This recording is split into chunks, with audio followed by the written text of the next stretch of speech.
Hi all, welcome back to my channel. This is Yashaswini. So ಇವತ್ತೇನಪ್ಪ ಅಂತಂದರೆ ಇವತ್ತು Sunday. So ಹಾಗಾಗಿ ನಾನ್ ವೆಜ್ ತಂದಿದ್ರು ಮನೆಯಲ್ಲಿ. ಚಿಕನ್ ಕರಿ ಮಾಡು ಅಂತಂದರು. ಸೊ ಹಾಗಾಗಿ ಹಾಗೆ ಶೂಟ್ ಮಾಡಿಕೊಂಡು ನಿಮಗೂ ರೆಸಿಪಿ ಶೋ ಮಾಡ್ದಂಗೂ ಆಗುತ್ತೆ, ನಾನು ಮನೇಲಿ ಅಡುಗೆ ಮಾಡ್ದಂಗೂ ಆಗುತ್ತೆ ಅಂತ ಅಂದ್ಬಿಟ್ಟು ಆ ರೆಸಿಪಿನ ಶೂಟ್ ಮಾಡ್ತಾಯಿದ್ದೀನಿ. ಸೊ ಯಾವ ರೀತಿ ಮಾಡೋದು, ಏನು, ಎಷ್ಟು ಇಂಗ್ರೀಡಿಯೆಂಟ್ಸ್ ಬೇಕು, ಏನು ಅಂತೆಲ್ಲನೂ ಬನ್ನಿ ನೋಡ್ಕೊಂಡು ಬಂದುಬಿಡೋಣ. ಫಸ್ಟ್ಲಿ ನಾನಿಲ್ಲಿ 1 kg ಆಗುವಷ್ಟು ಮಸಾಲೆನ ಇಟ್ಕೊತಾ ಇದ್ದೀನಿ. ಇಲ್ಲಿ 1/4 ಚಿಪ್ಪಷ್ಟು ಕೊಬ್ಬರಿ, ಹಾಗೆ 1 ಇಂಚು ಶುಂಠಿ, ಒಂದು 10ರಿಂದ 12 ಎಸಳು ಬೆಳ್ಳುಳ್ಳಿ, ಹಾಗೆ ಚಕ್ಕೆ, ಒಂಚೂರು ಲವಂಗ, 1-2-3 ಹಾಕ್ಕೊಂಡು ನೀಟಾಗಿ ನುಣ್ಣಗೆ ರುಬ್ಕೊಂಡು ಬಂದಿದ್ದೀನಿ, ನೋಡ್ಬೋದು ನೀವು.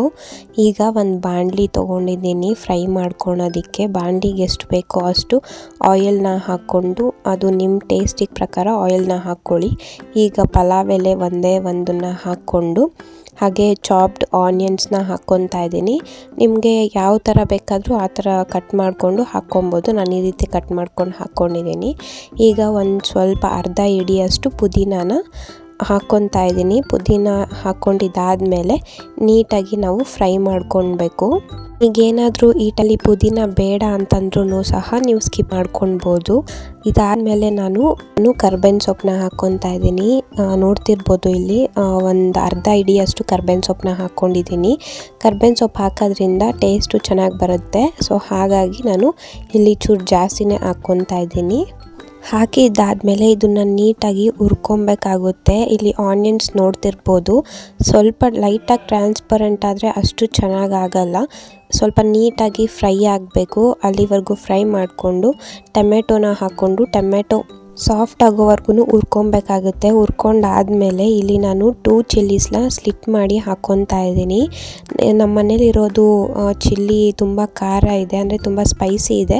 ಸೊ ಹಾಗಾಗಿ ನಾನು 2 ಮಾತ್ರ ಯೂಸ್ ಮಾಡ್ತೀನಿ. ಚಿಲ್ಲಿ ನಿಮ್ಮ ಮನೇಲಿ ನೀವು ಸ್ಪೈಸಿ ಇಲ್ಲ ಅಂತಂದರೆ ನೀವು 4 ಅಥವಾ 5 ಬೇಕಾದ್ರೂ ಹಾಕ್ಕೊಬೋದು. ನಿಮ್ಮ ಹಾಕೊಂಡು ಟೇಸ್ಟ್ ಪ್ರಕಾರ ನೀವು ಹಾಕ್ಕೊಬೋದು. ಈಗ ನಾನು ನೀಟಾಗಿ ವಾಶ್ ಮಾಡ್ಕೊಂಡಿರೋ ಚಿಕನ್ ಏನು ಒಗ್ಗರಣೆ ಹಾಕಿದ್ವಲ್ಲ, ಸೊ ಅದಕ್ಕೆ ಹಾಕೊಂಡಿದ್ದಾದ್ಮೇಲೆ ಇಲ್ಲಿ ನಾನು ಟರ್ಮರಿಕ್ನ ಒಂದು ಪಿಂಚಷ್ಟು ಯೂಸ್ ಮಾಡ್ತಾ ಇದ್ದೀನಿ. ಟರ್ಮರಿಕ್ ಯೂಸ್ ಮಾಡಿದ್ದಾದಮೇಲೆ ರುಚಿಗೆ ತಕ್ಕಷ್ಟು ಉಪ್ಪನ್ನ ಹಾಕ್ಕೊಂಡು ನೀಟಾಗಿ ಮಿಕ್ಸ್ ಮಾಡ್ಕೊಳ್ಬೇಕು. ಅಂದರೆ ಟರ್ಮರಿಕ್ಕು ಮತ್ತು ಉಪ್ಪು ಹಾಗೆ ಮಸಾಲೆ ಏನು ಹುರ್ಕೊಂಡಿದ್ವಲ್ಲ ಅದೆಲ್ಲನೂ ನೀಟಾಗಿ ಚಿಕನ್ಗೆ ಹಿಡಿಬೇಕು. ಅಲ್ಲಿವರೆಗೂ ನಾವು ಫ್ರೈ ಮಾಡ್ಕೊಳ್ಬೇಕು. ಹಾಗೆ ಇನ್ನೊಂದೇನೆಂದರೆ ನಾನು ಚಿಕ್ ಬಾಯ್ಲರ್ನ ಕೋಳಿನ ತೊಗೊಂಡಿದ್ದೀನಿ, ಅಂದರೆ ಚಿಕ್ ಬಾಯ್ಲರ್ ಚಿಕನ್ನ ತೊಗೊಂಡಿದ್ದೀನಿ. ನೀವು ದೊಡ್ಡ ಬಾಯ್ಲರ್ ಚಿಕನ್ ಯಾರು ತೊಗೊಂಡಂಗಿದ್ರೆ ನೀವು ಫಸ್ಟೇ ಕುಕ್ಕರಲ್ಲಿ 3ರಿಂದ 4 ವಿಷಲ್ ಬಿಟ್ಟು ಆಮೇಲೆ ಈ ಥರ ಫ್ರೈ ಥರ ಮಾಡಿಕೊಂಡ್ರೆ ಆವಾಗ ಅದು ಬೇಯುತ್ತೆ. ನಾನಿಲ್ಲಿ ಚಿಕ್ ಬಾಯ್ಲರ್ ತೊಗೊಂಡಿದ್ದೀನಿ, ಹಾಗಾಗಿ ಬಾಣಲಿಯಲ್ಲೇ ನೀಟಾಗಿ ಬೆಂದೋಗುತ್ತೆ. ಈಗ 5 ಮಿನಿಟ್ಸ್ ಬಿಡಬೇಕು.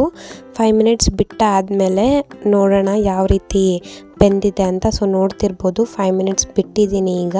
ಸೊ ನೋಡಿ ಸೈಡಲ್ಲೆಲ್ಲ ನೀರು ಬಿಟ್ಕೊಂಡು ಬರ್ತಿದೆ. ಇಲ್ಲಿವರೆಗೂ ನಾವು ಫ್ರೈ ಮಾಡ್ಕೊಳ್ಬೇಕಾಗುತ್ತೆ. ಒಂದ್ಸಲ ನೀಟಾಗಿ ಮಿಕ್ಸ್ ಮಾಡ್ಕೊಳ್ಳೋಣ. ಇವಾಗ ಮಿಕ್ಸ್ ಮಾಡಿಕೊಂಡು ಈಗ 1 ಟೀ ಸ್ಪೂನ್ ಆಫ್ ಚಿಲ್ಲಿ ಪೌಡರ್ನ ಹಾಕ್ಕೊತಾ ಇದ್ದೀನಿ. ಬ್ಯಾಕ್ಗ್ರೌಂಡ್ ವಾಯ್ಸ್ ಡಿಸ್ಟರ್ಬೆನ್ಸ್ ಆಗಿದೆ, ಪ್ಲೀಸ್ ಅದು ಅಡ್ಜಸ್ಟ್ ಮಾಡ್ಕೊಳ್ಳಿ, sorry for that. 1 spoon chilli powder ಹಾಕ್ಕೊಂಡಾದಮೇಲೆ ನೀಟಾಗಿ ಮಿಕ್ಸ್ ಮಾಡ್ಕೊಳ್ಬೇಕು. ಚಿಲ್ಲಿ ಪೌಡರ್ ಎಲ್ಲನೂ ಚಿಕನ್ಗೆ ಹಿಡಿಬೇಕು, ಅಲ್ಲಿವರೆಗೂ ಫ್ರೈ ಮಾಡ್ಕೊಳ್ಬೇಕು. ಈಗ ಚಿಕನ್ ಬಂದು 70% ಆಫ್ ಬೆಂದಿದೆ. ಮತ್ತೆ ಇನ್ನೂ ಒಂದು 10 ಮಿನಿಟ್ಸ್ ಬಿಟ್ಟಾದಮೇಲೆ ಸೊ ನೋಡ್ತಿರ್ಬೋದು ಈ ರೀತಿ ವಾಟರ್ ಫುಲ್ಲು ಬಿಟ್ಕೊಂಡು ಬರುತ್ತೆ. ನಾನಿಲ್ಲಿ ಏನು ವಾಟರ್ ಯೂಸೇ ಮಾಡಿಲ್ಲ. ಸೊ ನೋಡ್ತಿರ್ಬೋದು ವಾಟರ್ ಎಲ್ಲ ಬಿಟ್ಕೊಂಡು ಬಂದಿದೆ. ಸೊ ಈ ಟೈಮಲ್ಲಿ ನಾವಾಗಲೇ ರುಬ್ಬಿಟ್ಕೊಂಡಿದ್ವಲ್ಲ ಮಸಾಲೆ, ಸೊ ಆ ಮಸಾಲೆನ ಇಲ್ಲಿ ಆ್ಯಡ್ ಮಾಡ್ಕೊತಾ ಇದ್ದೀನಿ. ನೀವು ಒಂದು ಅಬ್ಸರ್ವ್ ಮಾಡೋದೇನು ಅಂತಂದರೆ ಸ್ವಲ್ಪನೇ ಮಸಾಲೆ ಹಾಕ್ಕೊಳ್ಬೇಕು. ನೀವೇನಾದ್ರು ಜಾಸ್ತಿ ಏನಾದ್ರು ಹಾಕ್ಕೊಂಡ್ರೆ ಸ್ವೀಟ್ ಆಗಿಬಿಡುತ್ತೆ. ಬಿಕಾಸ್ ನಾವಿಲ್ಲಿ ತೆಂಗಿನಕಾಯಿ ಯೂಸ್ ಮಾಡಿದ್ದೀವಿ, ಹಾಗೆ ಒಗ್ಗರಣೆಗೆ ಆನಿಯನ್ಸು ಯೂಸ್ ಮಾಡಿದ್ದೀವಿ. ಆನಿಯನ್ಸ್ ಫ್ರೈ ಆಗ್ತಾ ಅದು ಸ್ವಲ್ಪ ಸ್ವೀಟ್ ಆಗುತ್ತೆ. ಸೊ ಹಾಗಾಗಿ ಮಸಾಲೆನ ಸ್ವಲ್ಪ ಹಾಕ್ಕೊಂಡ್ರೆ ನಿಮಗೆ ಟೇಸ್ಟು ಚೆನ್ನಾಗಿ ಬರುತ್ತೆ, ಸ್ವೀಟ್ ಆಗೂ ಆಗೋದಿಲ್ಲ. ಸೊ ಹಾಗಾಗಿ ಲಿಮಿಟಾಗಿ ಮಸಾಲೆನ ಮಾಡ್ಕೊಳ್ಳಿ ಅಂತ ಹೇಳ್ತೀನಿ. ಇದೆಲ್ಲ ಮಿಕ್ಸ್ ಮಾಡ್ಕೊಂಡು ಆದಮೇಲೆ ಧನಿಯಾ ಪೌಡರ್ 1-2 ಟೀ ಸ್ಪೂನ್ ಹಾಕ್ಕೊತಾ ಇದ್ದೀನಿ. ಅದು ಒಂಚೂರು ದೊಡ್ಡದು ಸ್ಪೂನು, ಸೊ ನಿಮ್ಮ ಸ್ಪೂನಲ್ಲಿ ಒಂದು 2 ಟೀ ಸ್ಪೂನ್ ಹಾಕ್ಕೊಳ್ಳಿ ಅಂತ ಹೇಳ್ತೀನಿ. ಹಾಕ್ಕೊಂಡಾದ್ಮೇಲೆ ಅದನ್ನು ಸಹ ನೀಟಾಗಿ ಮಿಕ್ಸ್ ಮಾಡ್ಕೊಳ್ಳಿ. ಚಿಕನ್ ಪೀಸಸ್ಗೆ ಎಲ್ಲ ನೀಟಾಗಿ ಇಟ್ಕೊಳ್ಬೇಕು, ಅಲ್ಲಿವರೆಗೂ ಫ್ರೈ ಮಾಡ್ಕೊಳ್ಳಿ. ಸೊ ಫ್ರೈ ಮಾಡಿಕೊಂಡು ಇದನ್ನು ಒಂದು 5 ಮಿನಿಟ್ಸ್ ಹಾಗೆ ಬಿಡಬೇಕು, ಬಿಕಾಸ್ ಮಸಾಲೆ ಎಲ್ಲನೂ ಇಟ್ಕೊಬೇಕಲ್ವ. ಸೊ ಹಾಗಾಗಿ ಒಂದು 5 ಮಿನಿಟ್ಸ್ ಹಾಗೆ ಮೀಡಿಯಮ್ ಟು ಲೋ ಫ್ಲೇಮಲ್ಲಿ ಇಟ್ಕೊಂಡು ಹುರ್ಕೊಬೇಕು. ನೀವೇನಾದ್ರು ಹೈ ಫ್ಲೇಮಲ್ಲಿ ಇಟ್ಬಿಟ್ರೆ ಸೀದೋಗುತ್ತೆ ಕೆಳಗಡೆ. ಸೊ ಹಾಗಾಗಿ ಮೀಡಿಯಮ್ ಟು ಲೋ ಫ್ಲೇಮಲ್ಲಿ ಇಟ್ಕೊಂಡೆ ನಾವು ಫ್ರೈ ಮಾಡ್ಕೊಳ್ಬೇಕು. ಈಗ ಉಪ್ಪು ಎಲ್ಲ ನೋಡ್ಕೊಳ್ಳಿ, ನನಗೆ ಚೂರು ಉಪ್ಪು ಕಮ್ಮಿ ಅನ್ನಿಸ್ತು. ಸೊ ಹಾಗಾಗಿ ಈ ಟೈಮಲ್ಲೇ ಉಪ್ಪನ್ನ ಹಾಕ್ಕೊಂಡು ಇನ್ನೊಂದು ಸಲ ನೀಟಾಗಿ ಕೈ ಆಡಿಸ್ತಿದ್ದೀನಿ, ಅಂದರೆ ತಿರುಗಿಸ್ಕೊತಾ ಇದ್ದೀನಿ. ಚೂರು ಉಪ್ಪೆಲ್ಲ ನೀಟಾಗಿ ಎಲ್ಲ ಇದಕ್ಕೂ ಸ್ಪ್ರೆಡ್ ಆಗಲಿ ಅಂತ ಅಂದ್ಬಿಟ್ಟು. ಸೊ ನೋಡ್ತಿರ್ಬೋದು ಯಾವ ರೀತಿ ನೀರೆಲ್ಲನೂ ಬಿಟ್ಕೊಂಡು ಗ್ರೇವಿ ಟೈಪ್ ಫಾರ್ಮ್ ಆಗಿದೆ ಅಂತ. ಈಗ ಇದಕ್ಕೆ ಒಂಚೂರು ಪುದೀನಾನ ಹಾಕ್ಕೊತಾ ಇದ್ದೀನಿ. ನೀವು ಪುದೀನ ಹಾಕ್ಕೊಳ್ಬೋದು, ಇಲ್ಲ ಸ್ಕಿಪ್ ಮಾಡ್ಬೋದು. ಬಟ್ ಪುದೀನ ಲಾಸ್ಟಲ್ಲಿ ಹಾಕ್ಕೊಬೋದು, ಫ್ಲೇವರೂ ಚೆನ್ನಾಗಿ ಬರುತ್ತೆ. ಸೊ ಹಾಗಾಗಿ ನಾನು ಲಾಸ್ಟಲ್ಲಿ ಪುದೀನ ಹಾಗೆ ಕೊತ್ತಂಬರಿ ಸೊಪ್ಪನ್ನು ಸಹ, ಪುದೀನ ಎಷ್ಟು ಕ್ವಾಂಟಿಟಿ ತೊಗೊಂಡಿದ್ವಲ್ಲ ಅಷ್ಟೇ ಕ್ವಾಂಟಿಟಿ ನಾನಿಲ್ಲಿ ಕೊತ್ತಂಬರಿ ಸೊಪ್ಪನ್ನು ಈಕ್ವಲ್ ಆಗಿ ತೊಗೊಂಡು ಹಾಕ್ಕೊಂಡಿದ್ದೀನಿ. ಹಾಕ್ಕೊಂಡು ನೀಟಾಗಿ ಮಿಕ್ಸ್ ಮಾಡ್ಕೊತಾ ಇದ್ದೀನಿ. ಮಿಕ್ಸ್ ಮಾಡ್ಕೊಂಡು ಆದಮೇಲೆ ಇಲ್ಲಿ ನೋಡ್ಬೋದು ನೀವು, ನಾನು ಮತ್ತೆ ಕರ್ಬೇವಿನ ಸೊಪ್ಪನ್ನ ಹಾಕ್ಕೊತಾ ಇದ್ದೀನಿ. ಬಿಕಾಸ್ ಲಾಸ್ಟಲ್ಲಿ ಕೊತ್ತಂಬರಿ, ಪುದೀನ ಮತ್ತು ಕರ್ಬೇವಿನ ಸೊಪ್ಪು ಹಾಕೋದ್ರಿಂದ ಅದ್ರ ಫ್ಲೇವರ್ ಚೆನ್ನಾಗಿ ಬರುತ್ತೆ, ಹಾಗೆ ಟೇಸ್ಟೂ ಇನ್ನೂ ಚೂರು ಲೈಟಾಗಿ ಜಾಸ್ತಿ ಆಗುತ್ತೆ. ಸೊ ಹಾಗಾಗಿ ಈ ಟೈಮಲ್ಲಿ ನಾನು 3 ಹಾಕ್ಕೊಂಡು ಮಿಕ್ಸ್ ಮಾಡಿಕೊಂಡು ಫ್ಲೇಮ್ನ ಆಫ್ ಮಾಡ್ಕೊತಾ ಇದ್ದೀನಿ. ತುಂಬ ಈಸಿಯಾಗಿ ಸಿಂಪಲ್ಲಾಗಿ ಮಾಡ್ಕೊಳ್ಬೋದು. ಸೊ ನಾನೀಗ ಸರ್ವ್ ಮಾಡಿ ತೋರಿಸ್ತೀನಿ ಯಾವ ರೀತಿ ಇದೆ ಅಂತ.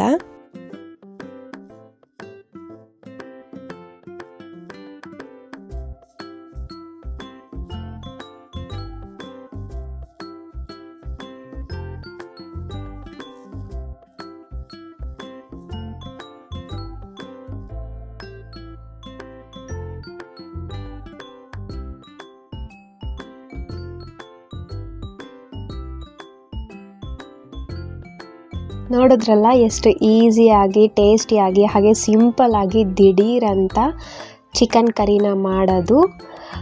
ರೆಸಿಪಿನ ನಾನು ಮಿನಿ ವ್ಲಾಗಲ್ಲೂ ಹಾಕ್ತೀನಿ, ಅಂದರೆ ಶಾರ್ಟ್ಸಲ್ಲೂ ಹಾಕ್ತೀನಿ, ಅಲ್ಲೂ ನೀವು ಚೆಕ್ ಮಾಡ್ಬೋದು.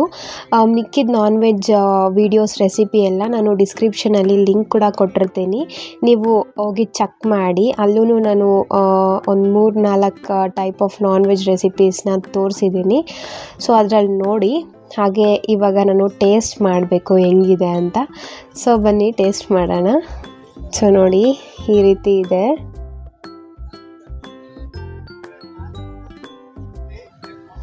ತುಂಬ ಚೆನ್ನಾಗಿದೆ ನೋಡೋದಕ್ಕೆ, ನನಗೆ ಬಾಯಲ್ಲಿ ನೀರು ಬರ್ತಿದೆ ಆ್ಯಕ್ಚುಲಿ ಹೇಳ್ಬೇಕಂದ್ರೆ. ಸೊ ಬನ್ನಿ ಟೇಸ್ಟ್ ಮಾಡೋಣ ಯಾವ ರೀತಿ ಇದೆ ಅಂತ.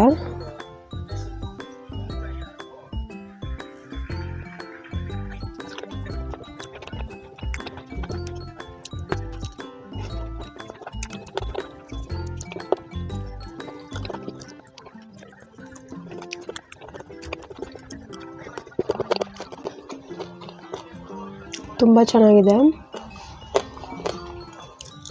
ಈ ರೀತಿ ಒಂದ್ಸಲ ನೀವು ಮನೇಲಿ ಮಾಡ್ಕೊಂಡು ನೋಡಿ, ತುಂಬ ಚೆನ್ನಾಗಿದೆ. ನಮ್ಮ ಮನೆಯವರು ತಿಂದ್ಬಿಟ್ಟು ಹೇಳ್ತಾರೆ, ಅದು ವಿಡಿಯೋ ಕೂಡ ನಾನು ಅಪ್ಲೋಡ್ ಮಾಡ್ತೀನಿ ನೋಡಿ. ಹೆಂಗೈತೆ? ನನ್ನ ವಿಡಿಯೋನ ಇನ್ನು ಯಾರ್ಯಾರು ಸಬ್ಸ್ಕ್ರೈಬ್ ಮಾಡ್ಕೊಂಡಿಲ್ಲ ಈಗಲೇ ಸಬ್ಸ್ಕ್ರೈಬ್ ಮಾಡ್ಕೊಳ್ಳಿ. ಹಾಗೆ ಲೈಕ್ ಮಾಡಿ, ಶೇರ್ ಮಾಡಿ, ಕಮೆಂಟ್ ಮಾಡಿ. ಈ ರೆಸಿಪಿ ಮಾಡಿದ್ದಾದಮೇಲೆ ಯಾವ ರೀತಿ ಬಂತು ಅಂತ ಕಮೆಂಟ್ ಮಾಡಿ. ನೀವೇನಾದ್ರು ಲೈಕ್ ಮಾಡಿದರೆ ನನಗಿನ್ನೂ ಮೋಟಿವೇಟ್ ಆಗುತ್ತೆ, ಇನ್ನೂ ಜಾಸ್ತಿ ರೆಸಿಪೀಸ್ ಮಾಡಬೇಕು, ಹಂಗೆ ಬೇರೆ ಬೇರೆ ಟಾಪಿಕ್ ಮೇಲೆ ವೀಡಿಯೋಸ್ ಮಾಡಬೇಕು ಅಂತ ನನಗೂ ಮೋಟಿವೇಟ್ ಆಗುತ್ತೆ. ಸೊ ಹಾಗಾಗಿ ಒಂದೇ ಒಂದು ಲೈಕ್ ಮಾಡಿ, ನಿಮ್ಮ ಫ್ಯಾಮ್ಲಿ ಫ್ರೆಂಡ್ಸ್ಗೂ ಶೇರ್ ಮಾಡಿ ಅಂತ ಕೇಳ್ಕೊತ ಈ ವ್ಲಾಗ್ನ ಇಲ್ಲೇ ಮುಗಿಸ್ತಾ ಇದ್ದೀನಿ. Thank you for watching my vlog. Bye.